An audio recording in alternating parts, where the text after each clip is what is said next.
कब तलक? जब तलक तुम्हारी बुद्धि तद्रूप न हो जाए, जब तलक तुम्हारा मन तद्रूप न हो जाए, जब तलक तुम्हारा निश्चय न बन जाए। देखिए, जंग बहुत बड़ी है, ये छोटी नहीं। अपने ही अवचेतन मन के अंधियारे को दूर करना है, अपने ही अवचेतन मन के इस अज्ञान रूप भूत को भगाना है।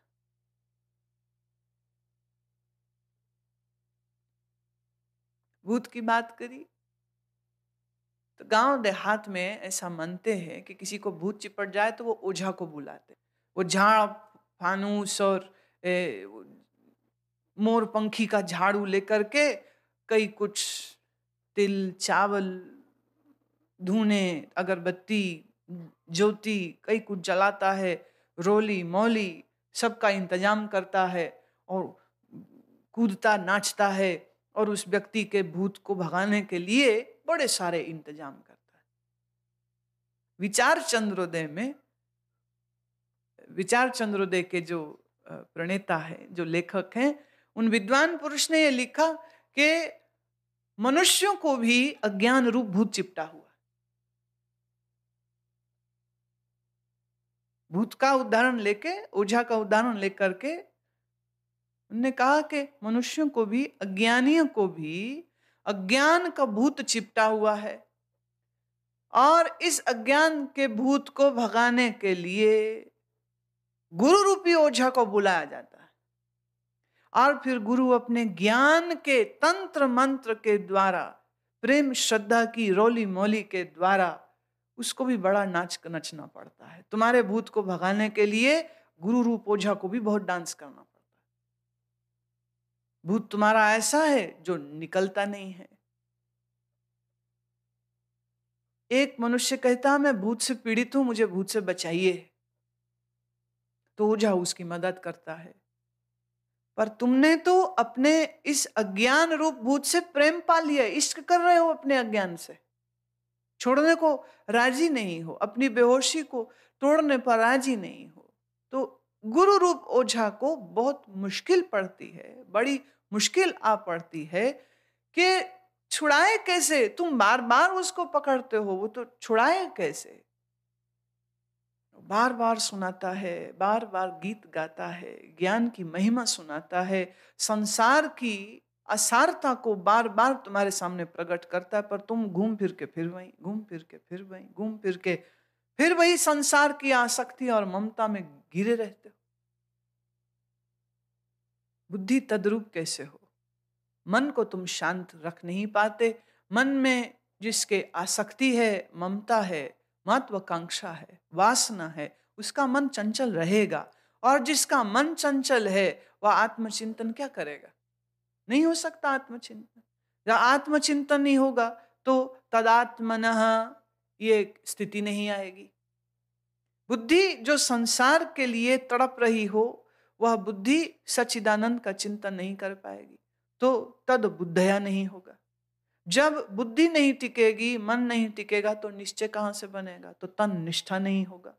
जब निश्चय नहीं बनेगा तो फिर ज्ञान निर्धूत कलमशः, फिर तुम्हारे अज्ञान की कालिमा दूर कैसे होगी? और अनु अपुनरावृत्तिम अर्थात परम गति को गच्छन्ति प्राप्त होते हो, फिर तुम्हारी परम गति कैसे होगी? बात समझ रहे हो? कैसे सूत्र से सूत्र बनाओ। यू कैन नॉट से जी क्या फर्क पड़ता है बुद्धि में निश्चय हो या ना हो। हम मन से तो बहुत प्यार करते गुरु को, कोई काम नहीं आने वाला वो प्यार जो प्यार तुम्हारे बुद्धि को शांत ना करे। बहुत लोग कहते हैं हम गुरु से बहुत प्यार है, फिर भी साधना करनी पड़ेगी। तुम जानते ही नहीं हो, तुम लोगों ने प्रेम शब्द का मजाक बना के रख दिया। जिसको देखो चिट्ठी लिखेगा, जिसको देखो प्रेम शब्द का उपयोग करेगा, बोल हमें बहुत प्रेम है, हमें आपसे बहुत। तुम जानते भी हो प्रेम कहते किस बला को? जिसके हृदय में प्रेम प्रस्फुटित हो जाए, उसकी बुद्धि शांत, मन शांत। प्रेम वो ज्वाला है जो संसार की वासनाओं को नष्ट कर देती। जला के रख देगी। पर ये तुम्हारा कैसा प्रेम है?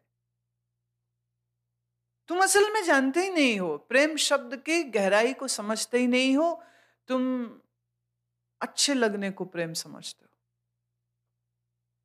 प्रेम और ज्ञान में सिर्फ शाब्दिक भेद है, यथार्थ में कोई भेद नहीं है। इसेंस दोनों का एक ही है।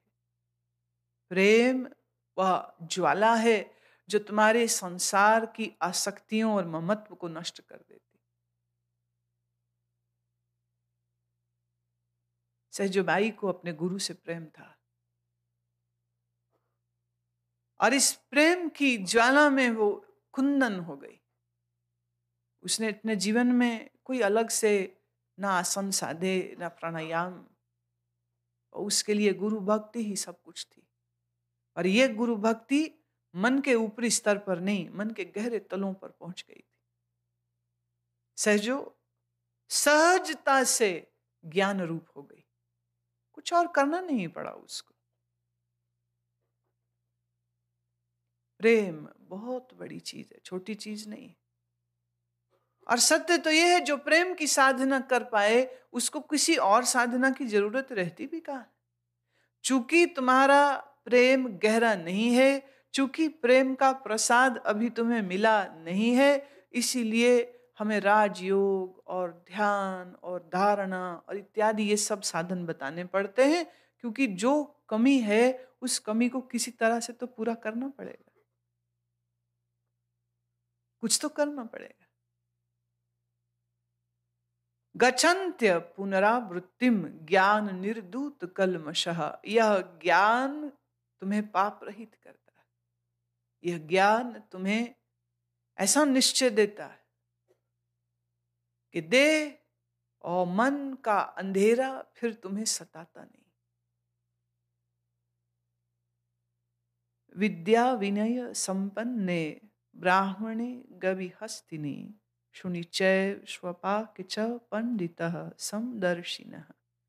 ज्ञानीजन विद्या और विनय युक्त ब्राह्मण में तथा गौ, हाथी, कुत्ते, चंडाल में भी समभाव से देखने वाले होते। अब ये ज्ञानियों की स्थिति बता रहे हैं प्रभु। जिसको यह ज्ञान मिल जाएगा उसके लिए सब सब एक ही ब्रह्म का अभिव्यक्त स्वरूप है। दो हो गए, अव्यक्त और व्यक्त। व्यक्त जिसको हम देख सकते, अव्यक्त जिसको हम देख नहीं सकते।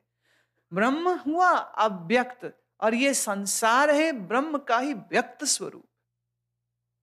गाय में, हाथी, कुत्ते, ब्राह्मण, चांडाल, सब में एक ही ब्रह्म का नूर दिखे। चांडाल और ब्राह्मण, हाथी, गाय और कुत्ता। हिंदू गाय को पूजता है। हिंदू ये भावना है कि 33 करोड़ देवता गाय के शरीर में रहते, पर कुत्ते के बहुत सारे धर्म ग्रंथ ऐसे हैं हिंदुओं के जिसका वाचन करने वाले भागवतकार ये बोलते हैं कि कुत्ते को तो घर में पालना भी नहीं चाहिए। क्यों? बोले कुत्ता तो भैरों का, चांडाल का वाहन होता है, कुत्ते को घर में मत रखो, कुत्ता अशुभ होता है। पर भगवान कह रहे जिसको ज्ञान का ये प्रसाद मिल गया उसके लिए गाय और कुत्ते में कोई फर्क नहीं, चांडाल और ब्राह्मण में कोई फर्क नहीं। चांडाल किसको कहते? जिसका मन चंडी के वेग से संसार में भागता है वही चांडाल। जिसके अंदर क्रोध है, अहंकार है, वही चांडाल है। और ब्राह्मण कौन है? जो सात्विकी है, जो ब्रह्म चिंतन करता है, जो पूजन, जप, यज्ञ, तप करता है, सो ब्राह्मण। ज्ञान की महिमा देखिए। जब तक ज्ञान नहीं तो ब्राह्मण और चांडाल में कोई मेल मिलाप नहीं। ज्ञान हो गया तो बोले चांडाल और ब्राह्मण एक से, क्या फर्क? कोई फर्क नहीं।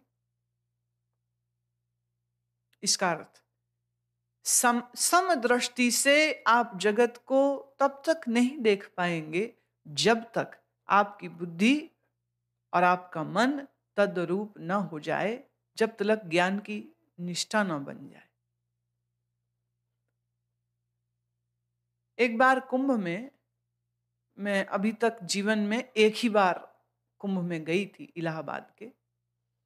वहाँ एक मेरे जानने वाले महामंडलेश्वर ने मुझे भोजन पे कहा कि आज आप हमारे कैंप में आइए। ठीक है।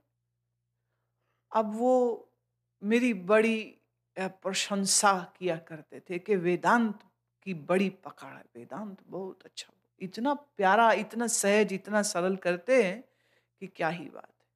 बड़ी तारीफ। जहाँ हमारा कैंप था वो मिलने भी आए और न्योता भी दिया। मुझे लगा महात्मा जी तो बहुत प्यार से, और वो भी महामंडलेश्वर है, इतने प्यार से मुझे बुला रहे, मैं चलो चलते हैं। तो निर्धारित समय पर मैं वहां पहुंच गई। बड़ी गर्मजोशी से उन्होंने स्वागत किया, आइए आइए आइए बैठिए। उन्होंने फिर बताया कि हमने एक और महामंडलेश्वर जी को भी निमंत्रित किया है, वो भी बस आते हैं तो फिर भोजन के लिए बैठते हैं। मैंने कहा कोई दिक्कत नहीं, हम इंतजार करेंगे। इतने में वो दूसरे महामंडलेश्वर भी आ गए। मुझे कहने लगे चलते हैं रसोई में, जहाँ भोजन हमने खाना है। जब मैं वहां पहुंची तो क्या देखती हूँ, वहां 3 पंक्तियां लगी हुई थी। तो एक पंक्ति में चौकियां हैं और दूसरी पंक्ति में जमीन पर ही थालियां रखी हैं, और जो तीसरी पंक्ति है वहां ना चौकी है ना थाली है, पत्तल है बस। लगा भाई तो अभी अभेदवादियों का भेद शुरू हो गया। मैंने इंतजार करना उचित समझा कि जब बोल दें कहाँ बैठना है, क्योंकि इनके यहाँ ये भी बड़ा पचड़ा होता है, कौन कहाँ बैठेगा कौन कहाँ नहीं बैठेगा। जल जाते हैं अगर आप किसी दूसरे की जगह में बैठ जाओ। उन्होंने कहा आप वहां बैठे, वहां जहां चौकी नहीं थी थाली थी। तो जो महामंडलेश्वर थे वो बैठे कहाँ, जहां चौकियां हैं। महामंडलेश्वर बड़े हैं, चौकी है, तो चौकी में चांदी की थाली है, हमारे लिए स्टील की थाली है, और जो मेरे साथ मेरे चेले गए थे उनको पत्तलें मिली।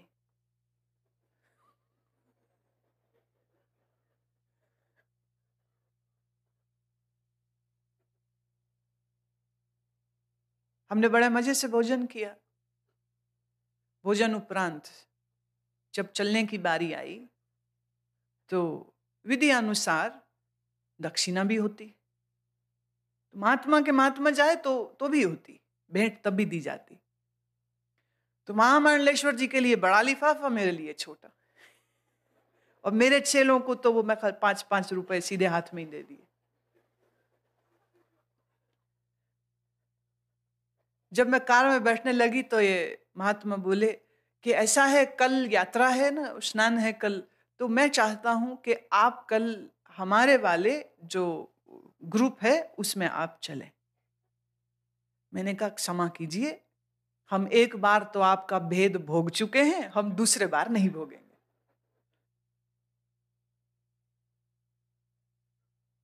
बोले मैंने क्या भेद किया। मैंने कहा छोड़िए वो बात रहने दीजिए, कल आप हमारे यहाँ पधारिए भोजन के लिए। कहते ठीक है, स्नान बाद हम आते। मेरे यहाँ ये हमारा एक नियम है, हमारा एक स्वभाव है कि अगर मैं किसी महात्मा को भोजन के लिए निमंत्रित करूं तो उसका भोजन मैं खुद ही बनाती हूँ। भोजन खुद बनाया, उन्होंने अपने चेलों से, नौकर रसोइये से बनवाया था।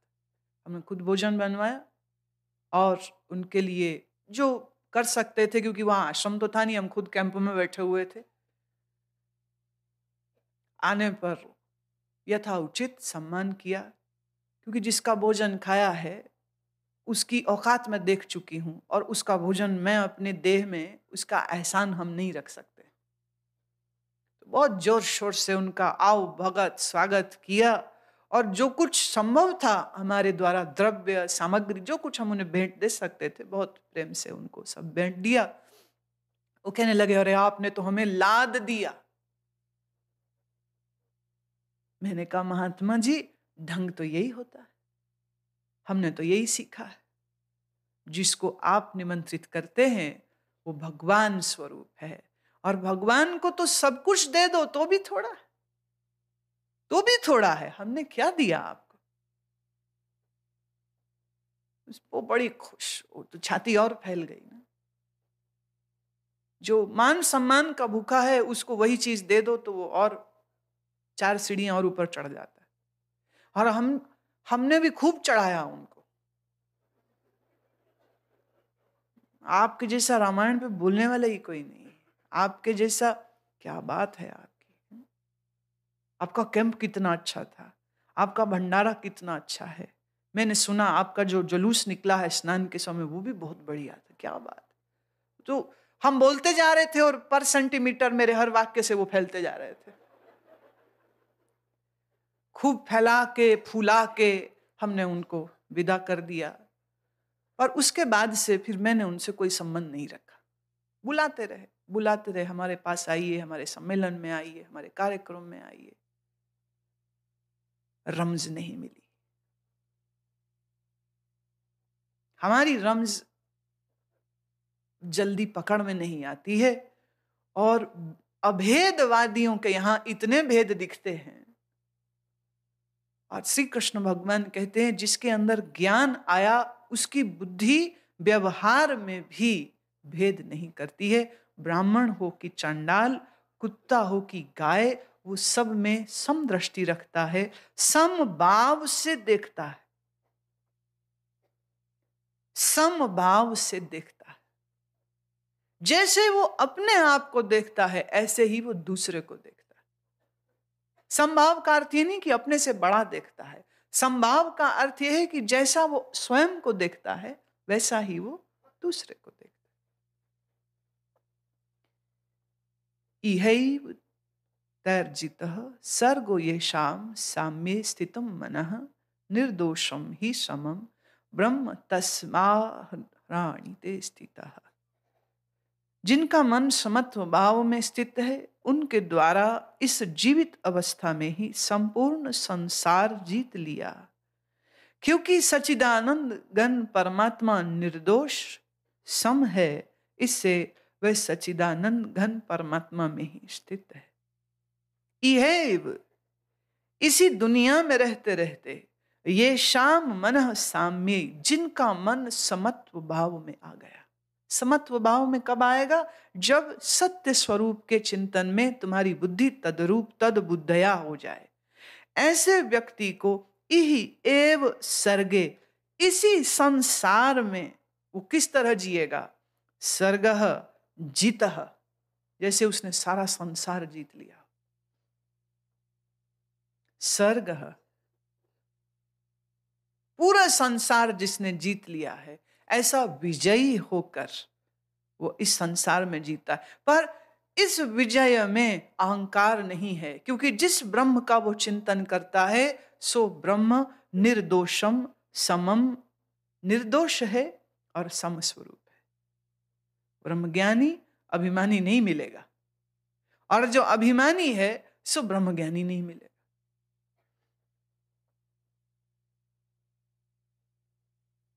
अभिमानियों को ब्रह्मज्ञान होगा नहीं, और ब्रह्मज्ञान होगा उसको जब अभिमान बचेगा नहीं। इसलिए अभिमान और ब्रह्म ज्ञान की जोड़ी नहीं बनती। तो इसका अभिप्राय यह हुआ कि अगर आप ब्रह्म ज्ञान प्राप्त करना चाहते हैं तो तुम्हें अभिमान से मुक्ति पानी होगी। There is no other way, there is no other way. अहंकार को भी तुम सुरक्षित रखो और सोचो कि हमें ज्ञान भी हो जाए, ये नहीं होगा। एक को छोड़ना होगा, या तो ज्ञान छोड़ दो या अभिमान छोड़ दो। चुनाव तुम करो, तुम्हें क्या चाहिए? What do you want to do? After all, it is your life. जिंदगी तुम्हारी है, निर्णय तुमको करना है। तुम्हारे लिए कोई निर्णय कैसे कर सकता है? कई बार लोग आके मुझे पूछते हैं, गुरु माँ आप बताइए हम क्या करें, हम क्या करें? शादी करें कि ना करें? तुम्हारी जिंदगी, तुम जानो, तुम्हारा फैसला, तुम्हारी सोच, तुम्हारा निश्चय। तुम अपने मन को बेहतर जानते हो। दूसरे, अपने आप से पूछो, दूसरों से पूछने क्यों जाते हो? और जब तुम दूसरों से पूछने जाते हो तो ये इसी बात का चिन्ह होता है कि तुम्हें खुद साफ नहीं है, तुम्हें खुद को निश्चय नहीं है। और जब तुम्हें निश्चय नहीं है और तुम दूसरे से परामर्श लो, सलाह लो, तो कोई बड़ी बात नहीं है कि कल उस सलाह पर भी तुम्हें शंका होने लग जाए कि कहीं मुझे गलत राय तो नहीं दे दी, कहीं मुझे दिग्भ्रमित तो नहीं कर दिया, गलत रास्ते तो नहीं डाल दिया। मुल्ला नसरुद्दीन चौराहे में खड़े थे, एक सज्जन राहगीर आए, उनने कहा, मुल्ला साहब, मुझे अमीर खां के घर जाना है, क्या आप रास्ता बता सकते हैं मुझे? मुल्ला ने कहा, हाँ बिल्कुल, क्यों नहीं, सीधे जाओ और सड़क जो है फिर दाएं मुड़ना, दाएं के बाद थोड़ा चलिएगा कोई 1.5 फरलांग तो गली एक आ जाएगी, तो बाएं मुड़ना, बाएं के बाद फिर आप थोड़ा सा और आगे चलेंगे तो वो सड़क जो गली है वो घूम करके मेन सड़क में मिल जाएगी, बस सीधे चलते जाइएगा, आप पहुंच जाओगे। उसने कहा, शुक्रिया। आदमी निकल पड़ा। मुल्ला जी वहीं धूप सेकते रहे, खड़े रहे। कोई 25 मिनट के बाद वो बंदा फिर से पहुंचा उनके पास। वो कहते, मुल्ला साहब, आप क्यों बेवकूफ बना रहे, ये क्या रास्ता बताया, मैं तो घूम घाम के यहीं आ गया। मुल्ला कहते, देखो ये तो तुम्हारा टेस्ट था कि तुम्हें मेरी बात का निश्चय होगा कि नहीं होगा, जो मैं कहूंगा तू वैसा करेगा कि नहीं करेगा, और अब तू मेरे टेस्ट में हो गया पास। इसका मतलब जो मैं तुम्हें बताऊंगा तुम ठीक वैसी यात्रा करोगे। तो चलो अब सुनो अमीर खां के घर का रास्ता क्या है।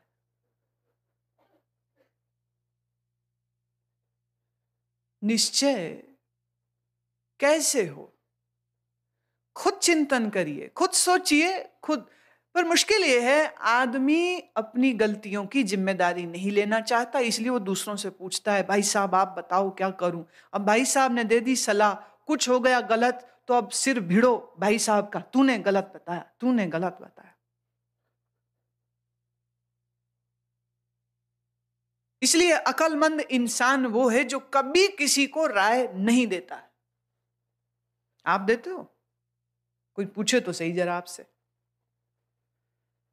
कोई भी बात पूछ ले, कोई बात, इंजन खराब हो कैसे ठीक होता है, रोटी कैसे बनती है, ये कैसे होता है, तुम्हारे पास हर आदमी के लिए एक सलाह है।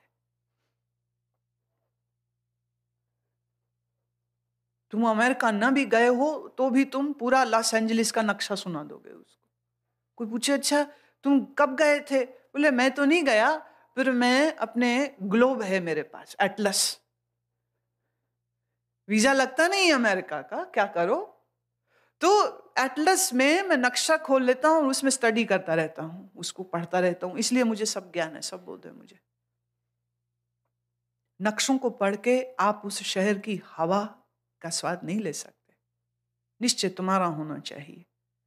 इसलिए अपनी जिंदगी के बड़े या छोटे निर्णय खुद लेना सीखें। देखें अगर कुछ गलत हो जाएगा तो आपके लिए ये एक उपदेश होगा कि ये काम नहीं करना चाहिए, बस अच्छी बात है ना, खुद के अनुभव से सीख गए। बेवकूफ गलती करके भी नहीं सीखेगा, ये भी एक पक्ष है। अक्लमंद आदमी दूसरे बेवकूफों को गलती करते देख के समझ जाता है, और ज्ञानी वो है जिसको किसी को देखने की जरूरत ही नहीं है, वो पहले से ही समझता है क्या सही और क्या गलत। अगला श्लोक, न प्रहर्षेत प्रियम प्राप्य नोदिजेत प्राप्य चा प्रियम स्थिर बुद्धि सम्मूढ़ो ब्रह्म विचक्षणानि स्थितः। प्रिय को अर्थात जिसको लोग प्रिय समझते हैं उसको प्राप्त होकर हर्षित नहीं होते, और अप्रिय को अर्थात जिसको लोग अप्रिय समझते हैं उसे प्राप्त होकर उद्वेगवान न हो, ऐसा स्थिर बुद्धि संशय रहित ब्रह्मवेत्ता पुरुष सच्चिदानंद घन पर ब्रह्म परमात्मा में एक ही भाव से नित्य स्थित है। ज्ञानी का जो स्थिति है उसके लिए प्रभु कह रहे हैं प्रिय मिल जाए वो खुश नहीं। जिसको दुनिया प्रिय समझती, ऐसी प्रिय वस्तु के प्राप्ति होने पर ज्ञानी को कुछ खास हर्ष नहीं होता। और अगर उसे कुछ अप्रिय वस्तु मिल जाए तो उससे उसके मन में कोई उद्वेग नहीं आता। क्यों आया? मतलब कुछ बुरा हो तो वो दुखी नहीं होता, कुछ अच्छा हो तो वो सुखी नहीं होता। प्रिय वस्तु के मिलने पर हर्षित नहीं, अप्रिय के मिलने पर उद्वेगवान नहीं। क्यों? क्योंकि उसकी बुद्धि स्थिर है।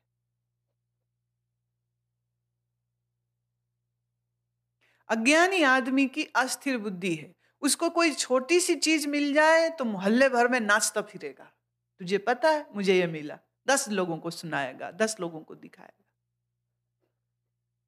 और कुछ अप्रिय हो जाए तो शर्म के मारे आत्महत्या तक कर सकता है। कई बार अखबारों में तुम पढ़ते हो, किसी की दुकान थोड़ा मंदे में चली गई, व्यापार थोड़ा हल्का हो गया, कामकाज में थोड़ी तकलीफ हो गई, या किसी बच्चे का स्कूल कॉलेज के एग्जाम में नंबर कम आ गए, कंपार्टमेंट आ गई, फेल हो गए, आत्महत्या कर लेते। उनको इतना दुखी करती है उनकी असफलता कि वो जीने को ही तैयार नहीं। आज के समय पर जब सीबीएसई के एग्जाम्स आते हैं, बहुत से स्कूलों में काउंसलिंग शुरू कर दी जाती है कि बच्चों को ये बार बार सिखाया जाए, समझाया जाए कि वो मेहनत करें। अगर कम नंबर आ गए या फेल हो जाए, या अगर कोई डर है उनके दिमाग में, तो उस डर को वो दूर करें। जैसे ही ये 8वीं के 10वीं के इम्तिहानों के रिजल्ट आते हैं, अगले एक हफ्ते में 2 4 6 खबरें बच्चों के आत्महत्या करने की आ जाती। माँ बाप और स्कूल का इतना दबाव, इतना प्रेशर इनके कोमल मन पर आता है कि उनके लिए ये अल्टीमेट ऑब्जेक्टिव हो जाता है कि मुझे 90% लेने ही है मार्क्स। और जब नहीं आते, उसमें उनको अपनी हार दिखती।